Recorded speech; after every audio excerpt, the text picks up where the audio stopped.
Assalamualaikum warahmatullahi wabarakatuh.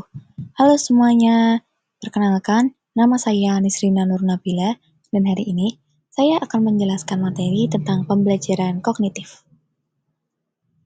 Yang pertama, kita akan membahas mulai dari definisi pembelajaran kognitif. Jadi, apa itu pembelajaran kognitif?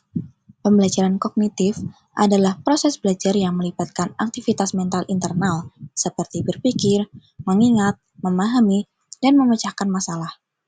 Hal ini berfokus pada bagaimana informasi diproses dan disimpan dalam pikiran.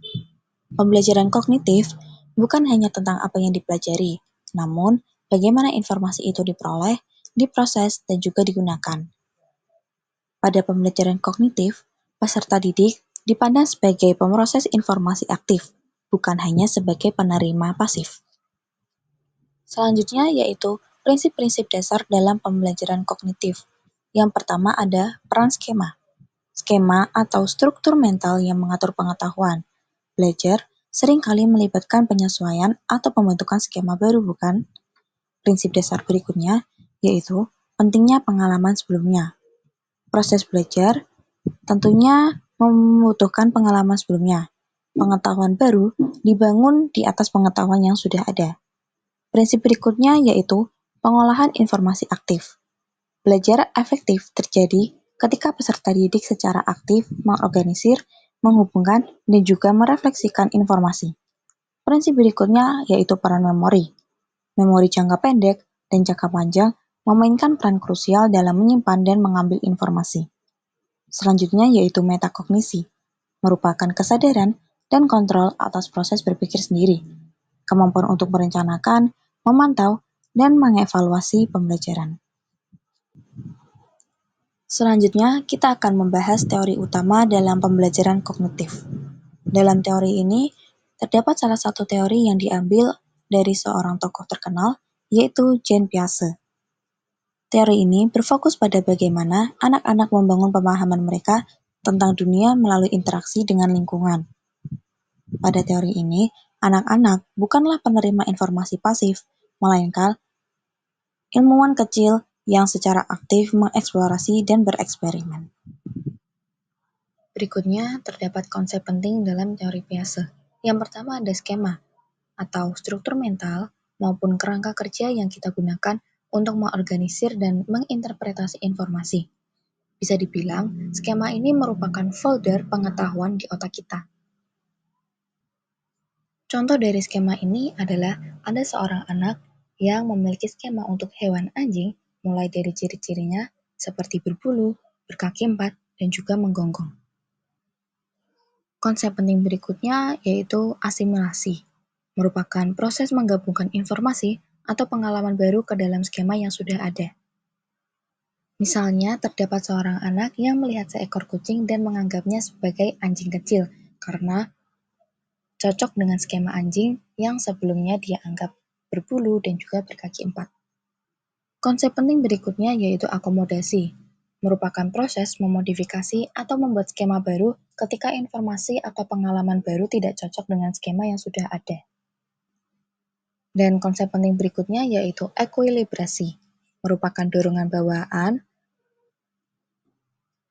untuk mencari keseimbangan kognitif antara asimilasi dan juga akomodasi.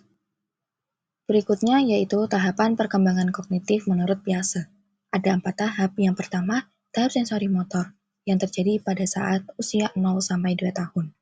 Tahap sensori motor ini, anak akan belajar tentang dunia melalui indera atau sensorinya dan juga aksi fisik atau motoriknya. Beberapa contoh aktivitas yang dilakukan yaitu bayi meraih mainan, kemudian memasukkan ke mulut, maupun seorang bayi yang melihat sebuah objek dan juga mengikutinya.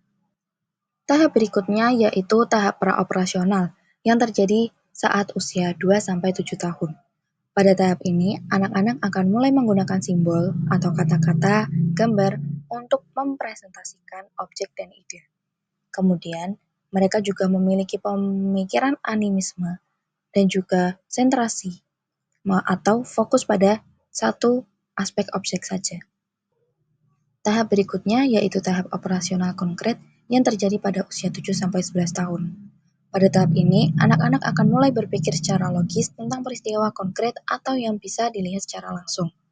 Selain itu, anak juga mampu melakukan klasifikasi dan juga seriasi atau mengurutkan objek. Contohnya seperti memecahkan masalah matematika sederhana dan juga mengurutkan benda berdasarkan ukuran. Tahap berikutnya atau tahap terakhir yaitu tahap operasional formal yang terjadi pada usia 11 tahun ke atas.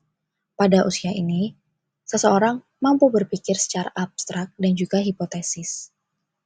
Selanjutnya, mereka juga dapat melakukan penalaran deduktif dan pemecahan masalah sistematis. Contohnya yaitu seseorang dapat memecahkan permasalahan aljabar, berdebat tentang isu sosial, dan juga merencanakan masa depan mereka. Selanjutnya yaitu strategi pembelajaran berbasis teori kognitif. Yang pertama ada pengorganisasian informasi. Dapat dilakukan dengan menggunakan peta konsep, diagram, ataupun mind mapping untuk menyusun informasi secara logis.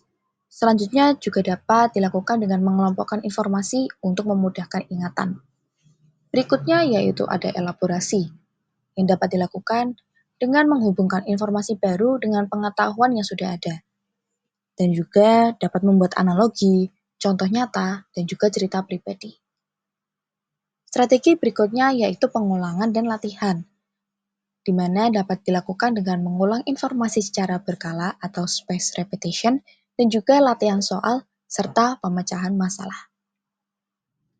Nah, berikutnya kita akan membahas tentang keunggulan dan juga keterbatasan pada teori pembelajaran kognitif ini. Yang pertama pada aspek keunggulan. Yang pertama ada mendorong pemahaman mendalam dan juga bukan hafalan. Selanjutnya, dapat mengembangkan kemampuan berpikir kritis dan pemecahan masalah. Keunggulan berikutnya yaitu dapat mempersiapkan peserta didik untuk belajar sepanjang hayat. Dan keunggulan yang nomor 4 yaitu dapat meningkatkan retensi jangka panjang. Kemudian pada aspek keterbatasan, yang pertama yaitu membutuhkan waktu dan upaya lebih dari peserta didik dan pengajar.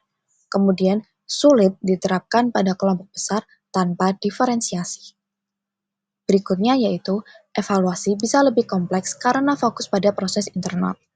Dan keterbatasan selanjutnya yaitu mungkin kurang efektif untuk pembelajaran keterampilan motorik murni.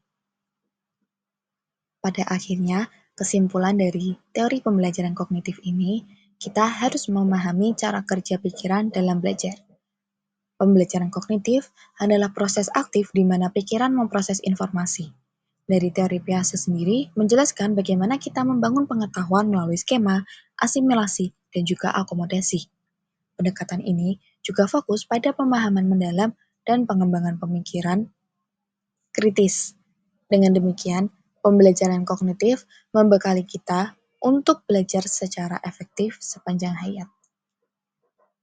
Sedikit kata-kata motivasi dari saya, jangan pernah meremehkan kekuatan pemahaman, karena setiap konsep yang Anda serap adalah langkah menuju kecemerlangan kognitif yang tak terbatas. Sekian pemaparan materi dari saya. Mohon maaf apabila ada salah dalam penyampaian. Terima kasih atas perhatiannya. Wassalamualaikum warahmatullahi wabarakatuh.